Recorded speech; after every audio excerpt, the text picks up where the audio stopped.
परम पूज्य संत शिरोमणि आचार्य श्री 108 विद्यासागर जी महाराज के परम प्रभावक शिष्य अरहम योग प्रणेता परम पूज्य मुनि श्री 108 प्रणम्य सागर जी महाराज एवं परम पूज्य मुनि श्री 108 चंद्र सागर जी महाराज के मंगल आशीष से अरहम जीव दया भारत संस्कारित और मजबूत जैन समाज के निर्माण हेतु आर्थिक रूप से असमर्थ एवं कठिन परिस्थितियों का सामना कर रहे परिवारों के लिए कर रहा है अद्वितीय सेवा कार्य। आप सभी साधर्मी बंधुओं से अनुरोध है कि आप भी गौ ग्रास औषधि निधि कोष, बेटा बेटी शिक्षा निधि कोष, बेटा बेटी चिकित्सा निधि कोष, व्रती ब्रह्मचारी भैया दीदी निधि कोष और रोजी रोटी निधि कोष में 2500 रूपए प्रति माह या 1000 रूपए प्रति माह के साथ जुड़कर जीव दया और साधर्मी सेवा के इस पुनीत कार्य में अवश्य सहयोग करें। दान राशि नीचे दिए गए बैंक डिटेल्स में भेजकर रसीद के लिए 9717857614 पर अवश्य सूचित करें। अकाउंट नेम ओम अरहम सोशल वेलफेयर फाउंडेशन। संपर्क सूत्र 9717857614 8586984787 9810843757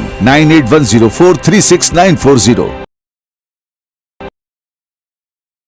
पुण्यार्जक हैं प्रणम्य वाणी देवदूत। प्रणम्य गुरु की वाणी पहुँचे घर घर, सम्यक ज्ञान प्रभावना होवे घर घर। सभी प्रणम्य वाणी देवदूत के पुण्य की बहुत बहुत अनुमोदना। अधिक जानकारी के लिए संपर्क करें।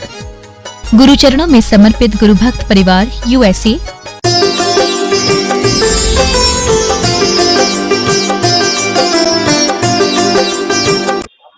ओम नमः सिद्धेभ्यः। ओम नमः सिद्धेभ्यः। ओम नमः सिद्धेभ्यः।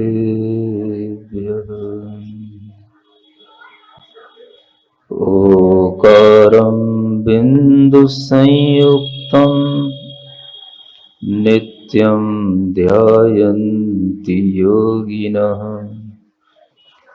कामदं मोक्षदं चैव ओंकाराय नमो नमः। अरहमित्यक्षरं ब्रह्म वाचकं परमेष्ठिनः। सिद्धचक्रस्य सद्बीजं सर्वतः प्रणमाम्यहम्। अनंतानंत सिद्ध परमेष्ठी भगवान की, देवादिदेव आदिम तीर्थंकर श्री ऋषभनाथ भगवान की जय। वर्तमान शासन नायक श्री वर्धमान महावीर भगवान की जय।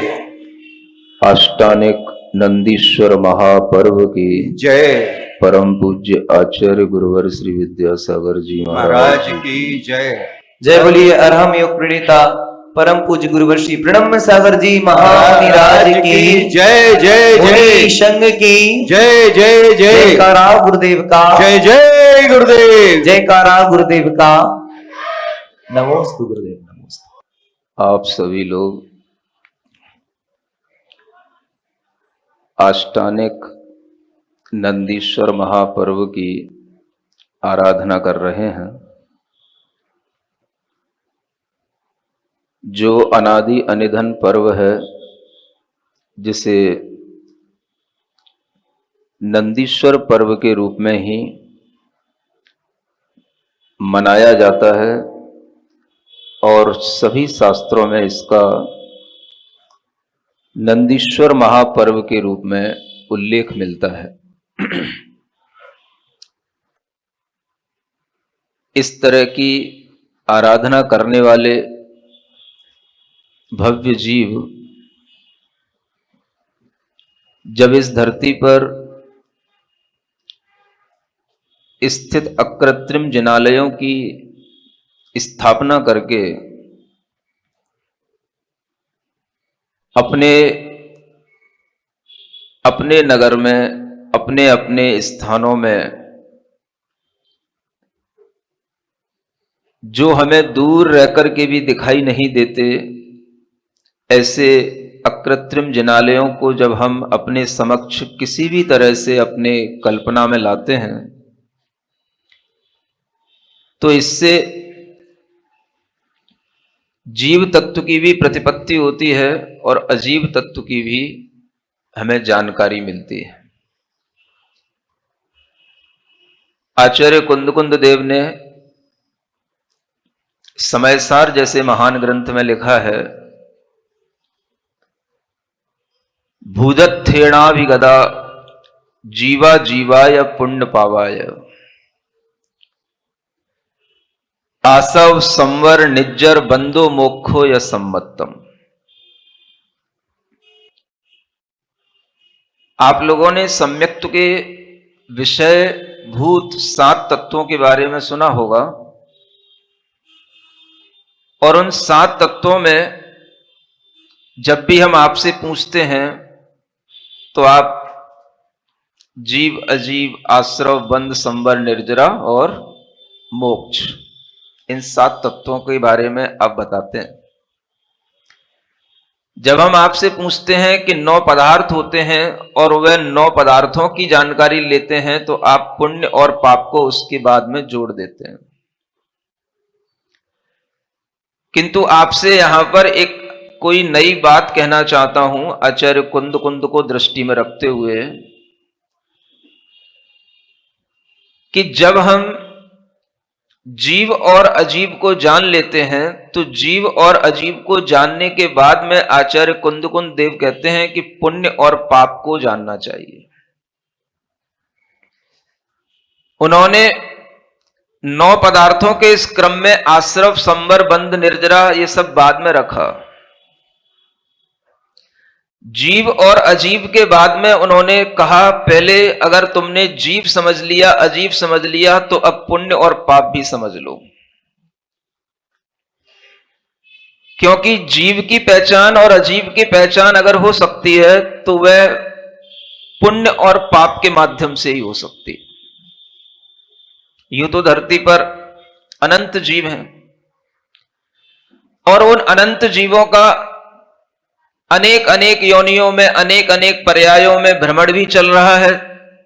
कोई 1 इंद्रिय है, कोई 2 इंद्रिय है, कोई वनस्पति काय है, कोई पृथ्वी कायिक है, कुछ भी तरह तरह के जीव अनंत अनंत संख्या में इस धरती पर हैं। जब हम उन जीवों में देखते हैं कि कौन जीवों को हम किस रूप में देखें, तो आचार्य कहते हैं आप उन जीवों को सबसे पहले पुण्य और पाप के रूप में देखो। जब आप पुण्य और पाप के रूप में देखोगे तभी ये कहने में आएगा कि ये पुण्य जीव है, यह पाप जीव है। जीव और अजीव ये दोनों ही पुण्य रूप भी होते हैं और पाप रूप भी होते हैं। आप समझें, जितने भी यह नंदीश्वर द्वीप के जिनालय हैं ये सभी अकृत्रिम जिनालय हैं। ये सभी अनेक अनेक तरह की मणियों के बने हुए, स्वर्ण के बने हुए, ये चांदी के बने हुए, अनेक अनेक तरह के बहुमूल्य रत्नों के बने हुए ये जिनालय और उन जिनालयों में स्थित जिनबिंब हुआ करते हैं। और ये सभी जिनालय और जिनबिंब एक तरह से ये अजीव पदार्थ हैं। लेकिन इन अजीव पदार्थों को अगर हम देखें कि यह किस रूप में है, तो ये अजीव पदार्थों को देख करके भी हम ये कह सकेंगे कि ये सब अजीव पदार्थ हमारे लिए पुण्य रूप में है। स्वर्ण होता है, सोना होता है, आपके गले में भी धारण किया जाता है। आप उसका कुंडल भी बना करके पहन सकते हो, उसका हार बना के भी पहन सकते हो, और उसी सोने से आप एक स्वर्ण की मूर्ति भी बना सकते हो, स्वर्ण का मंदिर भी बना सकते हो। कोई भी धातु है वो अपने आप में अजीब है, और उस धातु के साथ भी अगर आपके अंदर ये भाव जुड़ सकता है कि यह धातु किस रूप में परिणत हो गई और किस रूप में यह परिणत रहेगी, तो यह भी उस धातु के लिए कहने में आएगा कि यह पुण्य रूप परिणत हो गई, यह पाप रूप परिणत हो गई। जीव के लिए भी पुण्य और पाप के माध्यम से ही पहचान मिलती है, अजीव के लिए भी पुण्य और पाप के माध्यम से पहचान मिलती है। तो आचार्य कहते हैं जीव अजीव इन दो तत्वों को जानने के बाद में अगर कुछ विशेष जानने की बात आए तो पुण्य और पाप को जानना। जो पुण्य जीव हैं वह पाप से बचते हैं और जो पाप जीव हैं वो पुण्य से बचते हैं। सुन रहे हो? ये भी एक परिभाषा है पुण्य और पाप की। सुनाई पड़ी कि नहीं? बोलते तो ही नहीं तुम लोग। अगर कभी कभी हमारे साथ कोई लाइनें दोहरा लिया करो तो शायद कान से वो थोड़ा हृदय के अंदर तक भी पहुंच जाए और कभी मस्तिष्क में लंबे समय तक भी बनी रहे। सुना आपने क्या कहा? क्या बोला मैंने? पुण्य जीव किसे कहते हैं? जो पाप से बचते हैं। और पाप जीव किन्हें कहा जाता है? जो पुण्य से बचते हैं। ये पुण्य और पाप की परिभाषा आचार्य पूज्यपाद महाराज ने लिखी। पुण्य हमें पाप से बचाता है और पाप हमें पुण्य से बचाता है। आप समझो कि अगर हम पुण्य और पाप को जान पाते हैं तो ही हम समझ पाते हैं कि हम क्या कर रहे हैं और हमें क्या करना चाहिए। कल एक किसी बच्चे ने प्रश्न पूछा अपनी मां से और वो मां हमसे पूछने आ गई, महाराज मेरा बेटा कहता है ये तुम क्या कहती रहती हो पुण्य करो पुण्य करो, क्या होता है पुण्य पुण्य पुण्य पुण्य, क्या होता है ये पुण्य? कहां जा रहे हो? मंदिर जा रहे हैं। क्या करने जा रहे हैं? पुण्य करने जा रहे हैं। बेटा तुम भी पुण्य करा करो, तुम भी पुण्य किया करो। ये पुण्य पुण्य होता क्या है? पुण्य पुण्य। ऐसा बेटे पूछ रहे थे। अब मां क्या बोले? अब मां को भी पता नहीं कि पुण्य क्या होता है तो मुझसे पूछने आ गई।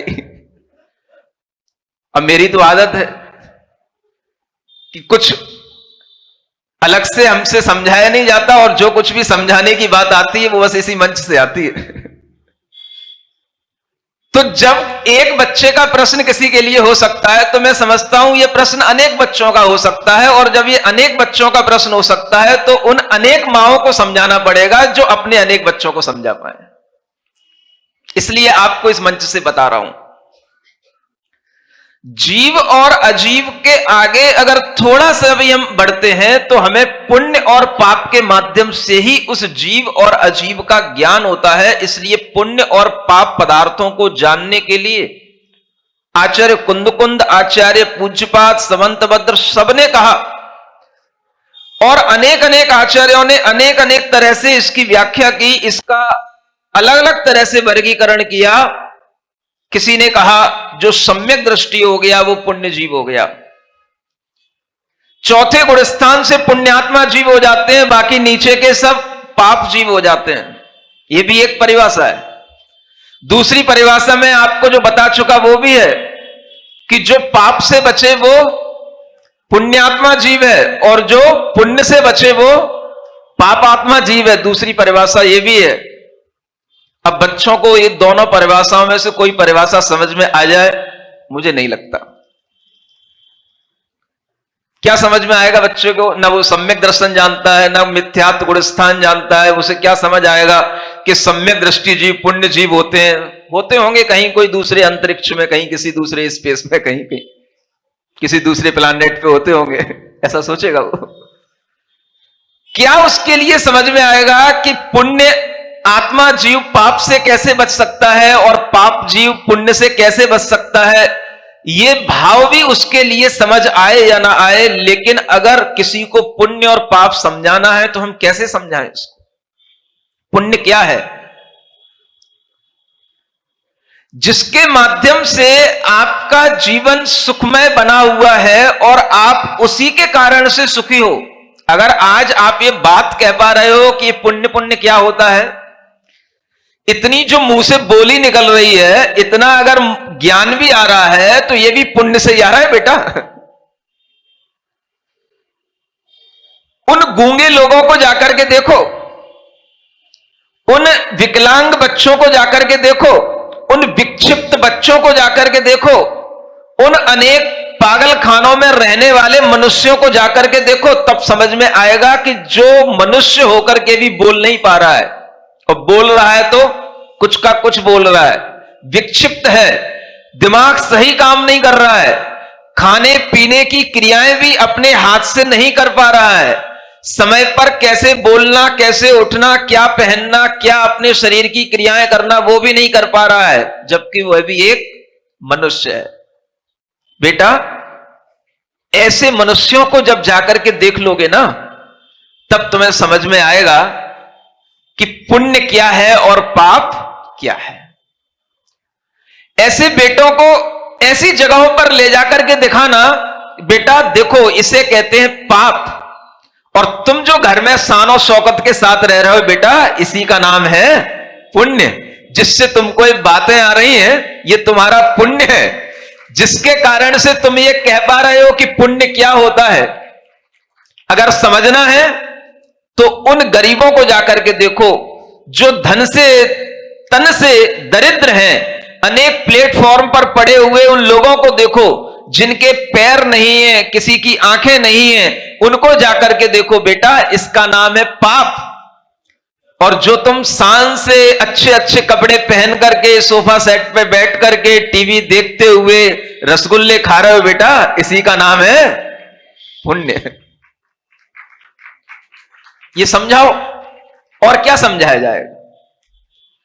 पुण्य है इसलिए बातें आ रही हैं, पुण्य है इसलिए दिमाग चल रहा है, पुण्य है इसलिए तुम अच्छा भी कर सकते हो, और अगर तुम अच्छे से बच गए तो यही तुम्हारे लिए पुण्य भी तुम्हारे पाप में कारण भी बन सकता है। पुण्य और पाप को समझना बहुत जरूरी है। इसलिए आचार्यों ने जीव अजीव के बाद में सीधा सीधा पुण्य और पाप रखा। पुण्य जीव है कि पाप जीव है, बताओ। यही पहचान करो। किसी के लिए यह पहचान मत करो कि यह भव्य जीव है कि अभव्य जीव है, यह अपने बस की बात नहीं है। भव्य अभव्यपना देखना अपना काम नहीं है। पुण्य और पाप हम देख सकते हैं। इसका मन अगर पुण्य कार्यों में लग रहा है, इसका मन अगर अपने लिए शुभ करने में लग रहा है, इसका मन अगर पुण्य क्रियाओं में लग रहा है, इसका मन अगर धर्म क्रियाओं में लग रहा है, तो यह जीव पुण्य जीव है। नहीं लग रहा है तो कुछ नहीं कह सकते हैं। तो पुण्यात्मा तो हैं हम। आपने कहा था कि हम बोल रहे हैं, हम बुद्धिमान हैं, हम अच्छे घर में पैदा हुए। हां बेटा, पुण्यात्मा तो हो, लेकिन अब तुम उस पुण्य को खा रहे हो। उस पुण्य को खा खा करके उस पुण्य को कम कर रहे हो। अगर तुम उस पुण्य से पुण्य नहीं बढ़ाओगे, पुण्य से पुण्य और अच्छा काम नहीं करोगे, तो आगे तुम्हें इससे और अच्छा मिलेगा ये नहीं कहा जा सकेगा।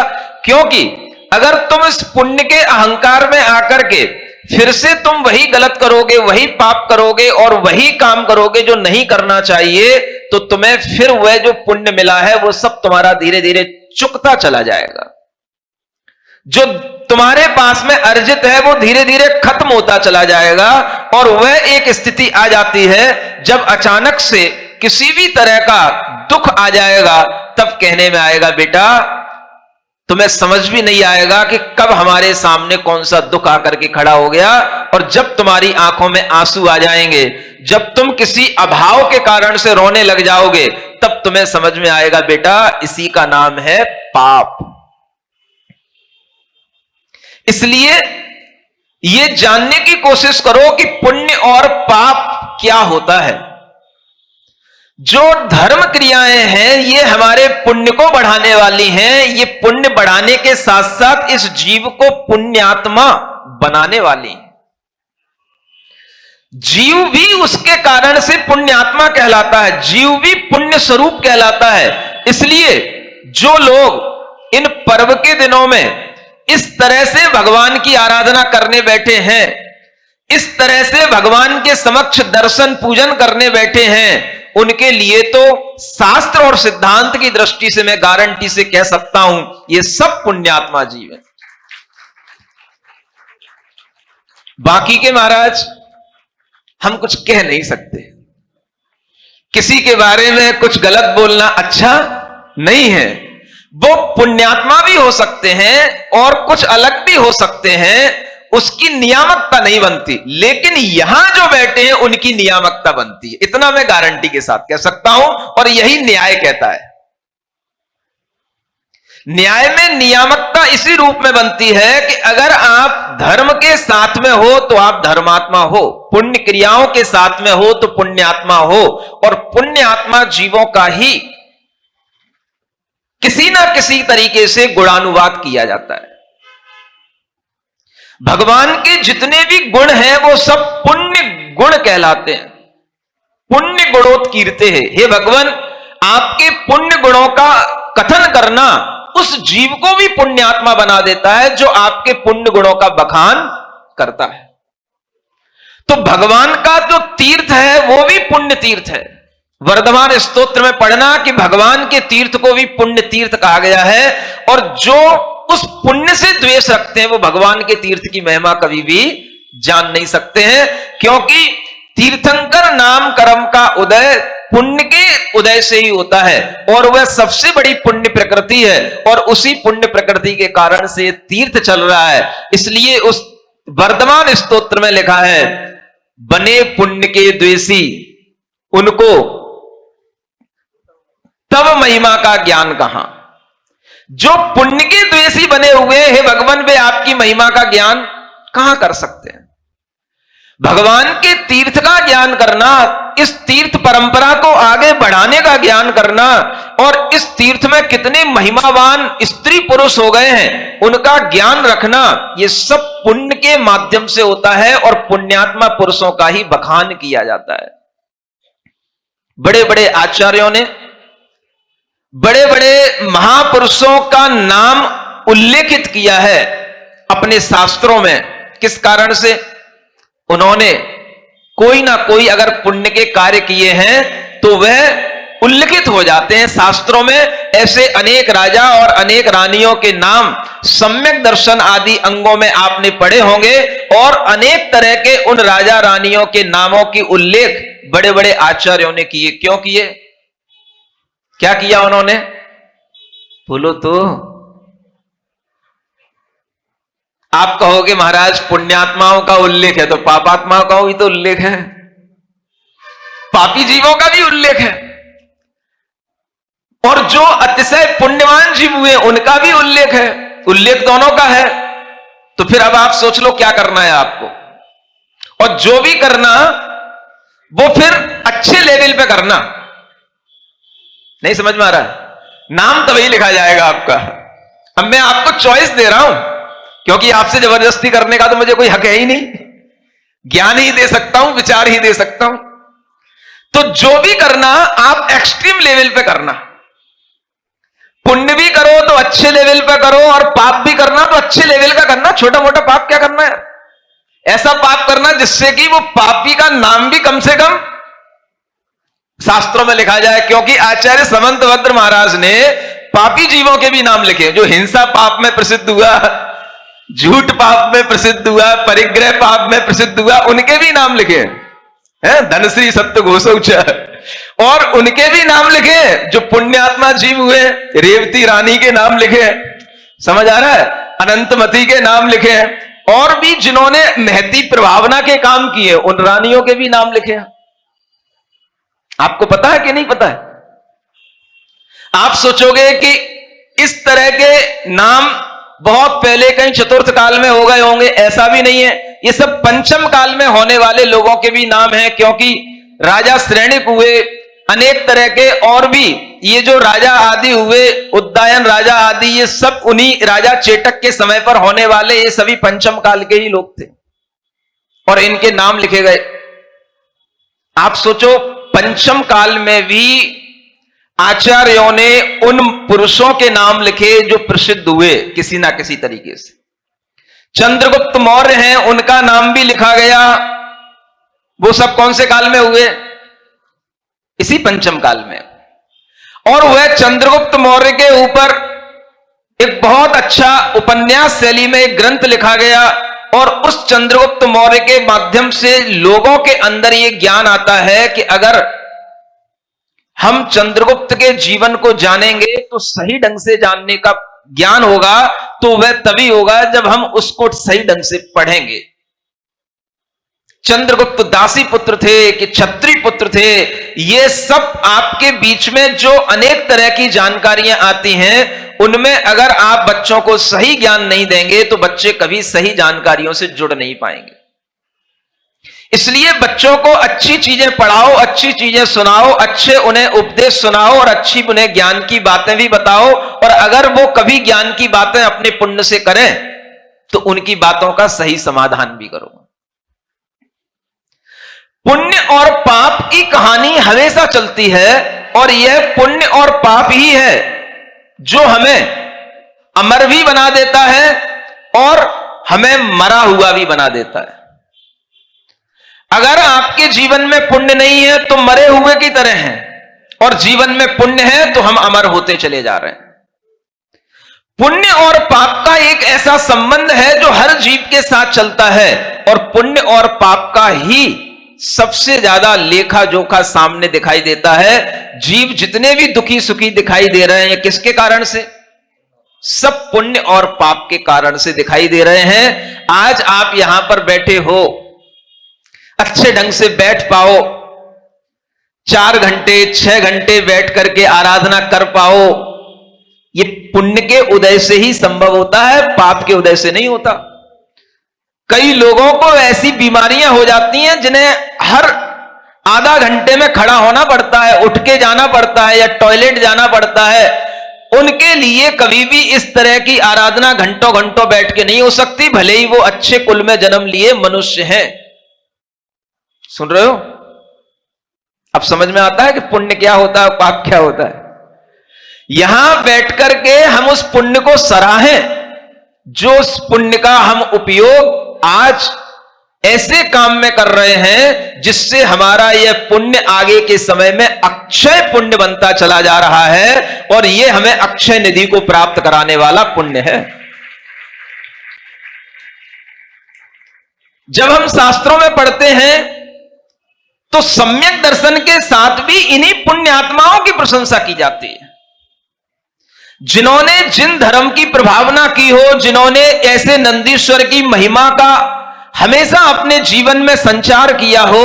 ऐसे पुण्यात्मा पुरुषों की हमेशा, स्त्रियों की हमेशा आचार्यों ने खुले मन से प्रशंसा की है।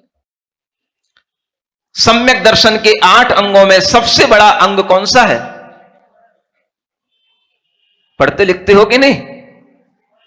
निसंकित तो सबसे पहला है, और जो सबसे लास्ट में होता है वो सबसे बड़ा होता है। निसंकित तो एक मूल है और प्रभावना उसका फूल है। मूल होगा तो फूल खिलेगा, और अगर फूल खिल रहा है तो समझ लेना कि मूल है। इसलिए निसंकित अंग से चीज शुरू होती है और प्रभावना अंग पे जी वह सम्यक दर्शन की पूर्णता होती है। उस प्रभावना अंग में जब हम देखते हैं झांक करके कि कौन ऐसे जीव हुए जिन्होंने प्रभावना की, तो उस प्रभावना अंग में किसका नाम आता है? बोलो पढ़े लिखे ज्ञानी आत्माओं, किसका नाम आता है? आवाज आ रही है? वज्र कुमार मुनि का नाम आता है। आपको केवल वज्र कुमार मुनि की याद है और किसी की याद नहीं है। उन वज्र कुमार मुनि की प्रसिद्धि भी किसके कारण से हुई वो भी तो ध्यान करो। कभी कभी ऐसा होता है कि मुनि महाराज के कारण से श्रावक की प्रसिद्धि हो जाती है, और कभी कभी ऐसा भी होता है कि श्रावक के कारण से मुनि महाराज की प्रसिद्धि हो जाती है। वज्र कुमार मुनि महाराज की प्रसिद्धि श्रावक के कारण से हुई, श्राविका के कारण से हुई। वज्र कुमार मुनि ने प्रभावना अंग में वो रोल नहीं अपनाया जो उसके पीछे छिपा हुआ एक रोल है। जो चीजें उजागर नहीं होती हैं उन्हें उजागर करने का ही यह समय होता है। जब इतने समुदाय में लोग बैठे होते हैं तो हमारी बात बहुत सारे लोगों के पास तक पहुंच सकती है, तो उन तथ्यों का उजागर हम ऐसे ही जिनेंद्र भगवान के समक्ष उनके चरणों में बैठ करके करने का साहस कर पाते हैं। कुछ करूं? आज तक आपने सुना है प्रभावना अंग में किसका नाम है? वज्र कुमार मुनि का। मैं आपको थोड़ी सी उस कहानी के बारे में बताना चाहता हूं। एक रानी है और उस रानी के लिए यह संकल्प है कि जब भी कभी अष्टानिक पर्व आएंगे, हम अष्टानिक पर्वों के 8 दिनों में जिनालयों की, नंदीश्वर के जिनालयों की आराधना करेंगे, पूजा करेंगे और उसके बाद में हम एक बहुत अच्छा पूरे नगर में रथोत्सव करेंगे, रथ निकालेंगे, रथ यात्रा श्री जी की निकालेंगे। एक संकल्प है किसका? एक रानी का। और रानी है तो राजा भी होगा। उस राजा की, उस रानी का संकल्प चल रहा है, लेकिन एक घटना बीच में और आ जाती है कि राजा अपने जीवन में उस रानी के अलावा एक और दूसरी कन्या से विवाह कर लेता है, जो कन्या किसी दूसरे धर्म को, बौद्ध धर्म को मानने वाली थी। अब उस धर्म की वह कन्या भी कैसे आई, तो थोड़ा सा ये पुण्य पाप की व्याख्या चल रही है, तो उसको भी मैं बताए देता हूं कि वह कन्या माने वह बच्ची जब अपने जन्म के समय पर कहीं रोती पड़ी हुई बिलख रही थी, उसका कोई पालनहारा नहीं था, जन्म के साथ ही उसके माता पिता का वियोग हो गया, उसको कोई पालना नहीं चाहता था, इतनी दुर्गंधित थी कि उसको कोई हाथ में लेना भी नहीं चाहता था। सुन रहे हो? ये क्या है बेटा? ये पुण्य है कि पाप है? बोलो बेटा। ये पाप है। बेटी का जन्म हुआ, माता पिता, घर परिवार कोई उसका लालन पालन करने को तैयार नहीं, इतनी दुर्गंधित, इतना रोगी, और वह पड़ी पड़ी बिलख रही है। 2 मुनि महाराज वहां से निकलते हैं। एक मुनि महाराज दूसरे से कहते हैं, छोटे वाले बड़े से कहते हैं, देखो इस कन्या का, इस जीव का कैसा पाप का समय चल रहा है, कैसी ये पापात्मा जीव है कि कोई इसको पालन करना भी नहीं चाह रहा है, कोई इसको हाथ में भी उठाना नहीं चाह रहा है। तो जो बड़े मुनि महाराज थे उन्होंने कहा, आपका कहना सही है, लेकिन आपको मैं इसके भविष्य के बारे में बता दूं। इसी कन्या का जब यह युवती हो जाएगी, जब ये यौवन दशा को प्राप्त होगी, तो इसका राजपाट वैभव इतना अधिक हो जाएगा कि ये कन्या एक राजा की रानी बनेगी। ये बात किसने कह दी? दूसरे मुनि महाराज ने कह दी। जब मुनि महाराज ने वह बात कही तो बगल में कहीं पीछे एक श्रावक या एक बौद्ध भिक्षु खड़ा हुआ था, उसने बात सुन ली। 2 मुनि महाराज की वार्ता जैसे आप लोग कान लगा के सुनते हो, ऐसे पहले भी लोग सुनते होंगे। और उसने सुन ली। सुनते ही उसके मन में आया कि मुनि महाराज ने कहा है कि यह एक बहुत बड़े राजा से विवाही जाएगी, रानी बनेगी, तो इससे अच्छा अपने धर्म की प्रभावना के लिए और क्या बात होगी, चलो इसको उठा करके ले चलते हैं और इसका लालन पोषण करते हैं। और वह उसको अपने स्थान पर ले गया और वहां पर उसका लालन पालन किया, और जब वो बड़ी हो गई, युवती हो गई, तो उस समय पर वह एक बार अपने उस स्थान के ऊपर बैठी हुई, चारों तरफ राजा की सवारी आ रही थी, उसको देख रही थी, तो उसी समय पर राजा की दृष्टि उस युवती पर पड़ गई और उस युवती को राजा ने बुलाया और उससे विवाह का प्रस्ताव रखा, और उसी विवाह के प्रस्ताव के बाद में वह उस राजा की रानी भी बन गई। अब वो रानी बन गई तो एक रानी पहले से थी। वो रानी कैसी थी? वो रानी जैन धर्म की दृढ़ श्रद्धानी थी।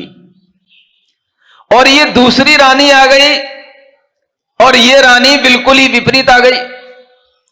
अब जब अष्टानिक पर्व आया और अष्टानिक पर्व में रानी ने रथोत्सव की बात कही, तो वो दूसरी रानी भी आकर के बीच में खड़ी हो गई कि पहले मेरे धर्म का रथ चलेगा। अब राजा पशुपेश में क्या करें, रानी तो अपनी ही है दोनों। विवाह करते समय तो सोचा नहीं था कि ऐसा हो जाएगा, वो तो जो हो जाता है सो हो जाता है, उस समय तो आदमी का कोई दिमाग चलता ही नहीं है। अब जब समस्या सामने आई तो राजा कहता है मैं क्या कर सकता हूं, तुम ही लोग आपस में निर्णय कर लो।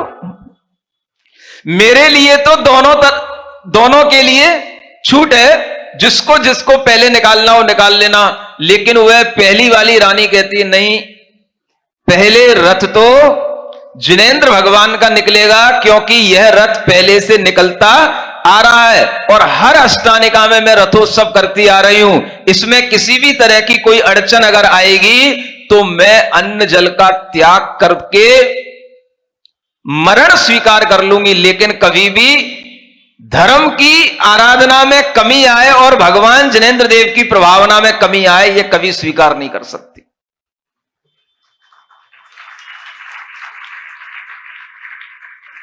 जब ये बात राजा के द्वारा समाधान को प्राप्त नहीं हुई तो वह रानी, जिसका नाम था, किसी को पता है? उस रानी का नाम है उर्विला रानी। सुन रहे हो? मैना सुंदरी तो बहुत सुनी है। अब नंदीश्वर द्वीप की पूजा में जो प्रसिद्ध रानी है उसका नाम क्या है? उर्विला रानी। ये आपको पता नहीं है।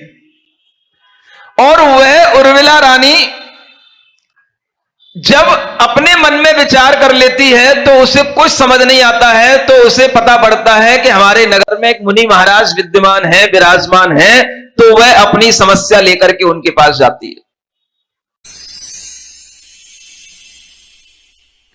श्रीजिणवाणी जग कल्याणी जग जन मदतम मोहरी जनमण हारी गढ़हर हारी जम जरा भव रोग हरि तिथ्य राणम दिव्य झुणिम जो पड़ई सुनई मय्ये धारई राणम सौख मणंतम धरिय सासद मोक्ष पदम पावई सासद मोक्ष पदम पावई।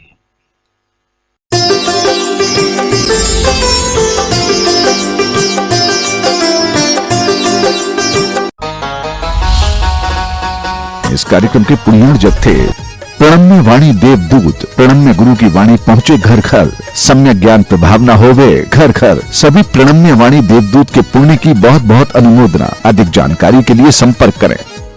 गुरु चरणों में समर्पित गुरु भक्त परिवार USA।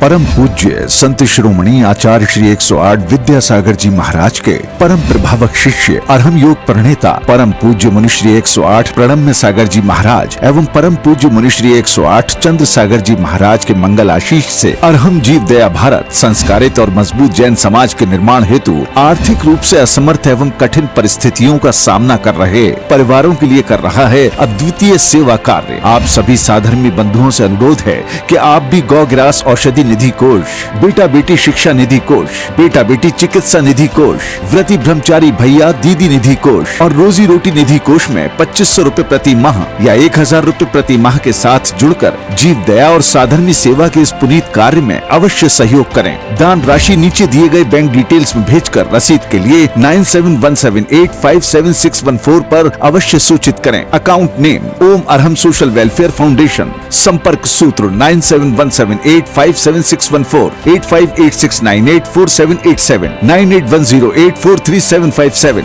9810436940।